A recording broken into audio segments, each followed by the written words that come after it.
کیا کوئی ایسا مذہب بھی ہے؟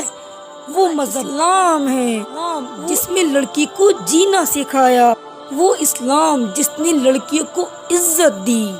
پہلے تو لڑکیوں کی کوئی پوچھ ہی نہیں تھی۔ جہاں لڑکی پیدا ہوتی تھی وہاں اس لڑکی کو مار دیا جاتا تھا۔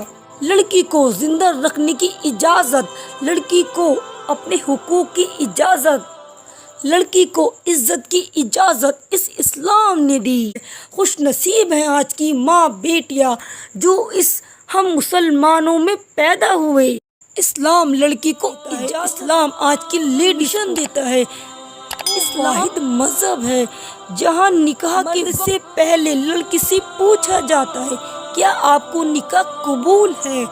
اسلام میں مرد سے پہلے عورت کی رضامندی پوچھی جاتی ہے کیا آپ کو نکاح قبول ہے، اور نکاح کے وقت جب نکاح ہوتا ہے تو اس مرد کا نام لیا جاتا ہے، فلاں مرد کے ساتھ آپ کو نکاح قبول ہے۔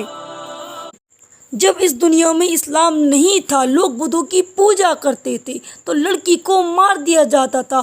جو عزت عورت کو دی جاتی ہے وہ ہمارے مذہب میں دی جاتی ہے۔ عورت کو عزت دینا اسلام نے سکھایا۔ عورت کسی کے پیر کی جوتی نہیں، یہ خیال دل میں آنے نہ دیں، دل سے نکال دیں۔ عورت کسی کی غلام نہیں۔ عورت تو وہ ہے جہاں میرے نبی نے سلامتی دی۔ جب ہمارے گھر میں لڑکی پیدا ہوتی ہے اس پر نبی کا سلام ہوتا ہے۔ ہم لیڈیزوں کو جو عزت ہمارے نبی نے دی، جو عزت ہمارے اسلام نے دی، وہ عزت اسلام میں لڑکیوں کو دی جاتی ہے۔ قیمتی چیزوں کو چھپایا جاتا، قیمتی چیزوں کو ایسے ویسے نہیں دکھایا جاتا، قیمتی چیزوں کو حفاظت سے رکھا جاتا ہے۔ آج اگر ہمارے گھر میں کوئی قیمتی چیز آئے تو ہم اس طرح سے نہیں رکھتے، اس کو بڑا سنبھال کر کے، اس کو لوگوں کی نگاہوں سے بچا کر کے رکھتے ہیں۔ جو اجازت ہمارے اسلام نے ہم لڑکیوں کو دی، ہم لڑکیاں برقعے میں رہتی ہیں، ہمارے اوپر کوئی پابندی نہیں۔ اللہ نے ہمیں اتنا قیمتی بنایا ہے تو ہم ایسے ویسے نہیں جا سکتے۔ ہمیں پردے کا حکم ہمارے اللہ نے دیا، ہم نے اپنے پاس سے یا ایسے ویسے کسی کے کہنے سے پردہ نہیں کیا۔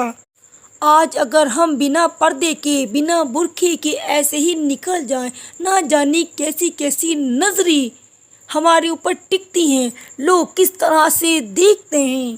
اللہ پاک نے لڑکوں کے لیے برقع عطا نہیں کیا، لیڈیز کے لیے، لڑکیوں کے لیے برقع عطا کیا۔ ہر قیمتی چیز ہیرا نہیں ہوتی، اور ہیرا آئینے میں چمکتا ہے۔ اللہ نے عورت کو ہیرے کی طرح بنایا۔ ہیرا جب تک عورت اگر برقعے میں رہے تو اس کی خوبصورتی اور بھی بڑھ جاتی ہے۔ جب حلوائی کے رس بھرے رس گلے رکھے رہتے ہیں تو وہاں پر مکھیاں بن بن بن بن کرتی ہیں، اور جب رس بھرے رس گلوں کو ڈھک کر رکھا جاتا ہے تو وہاں کی جو مکھیاں بن بن کر رہی تھی وہ ایک دم دور ہو جاتی ہیں۔ ہم اسلام کی شہزادیاں ہیں، ہمیں اللہ نے پردے کا حکم دیا ہے، ہم اللہ پاک کی وعدہ خلافی نہیں کریں گے۔ جو اللہ پاک نے ہمیں حکم دیا ہے ہم اس کی اطاعت کریں گے۔ اسلام جیسا کوئی مذہب نہیں، ایک ایسا واحد مذہب ہے جہاں پہلے لڑکی کی رائے نہیں پوچھی جاتی، لڑکے سے پہلے نہیں پوچھا جاتا، پہلے لڑکی سے پوچھا جاتا ہے کہ فلاں کے بیٹے کے ساتھ آپ کو نکاح قبول ہے۔ ہم کتنے خوش نصیب ہیں، ہم اپنے نبی کے امتی ہیں۔ اسلام نے لڑکی کو کتنی عزت دی، نکاح سے پہلے اس لڑکی سے پوچھا جاتا ہے۔ اللہ پاک نے لڑکیوں کو پرمیشن دی ہے، کوئی رشتہ آئے اس کے گھر والے اس سے پوچھیں کہ فلاں کے بیٹے کے ساتھ آپ کا رشتہ آیا ہے، آپ کی اجازت ہے تو کیا آپ کا رشتہ طے کیا جائے۔ Islam it is very simple, اسلام کو سمجھنا بہت ہی سمپل ہے۔ اسلام میں لوگوں کے لیے آسانیاں پیدا کی گئی ہیں۔ اسلام ایک محبت کا پیغام ہے۔ اسلام نفرت کرنا نہیں سکھاتا، اسلام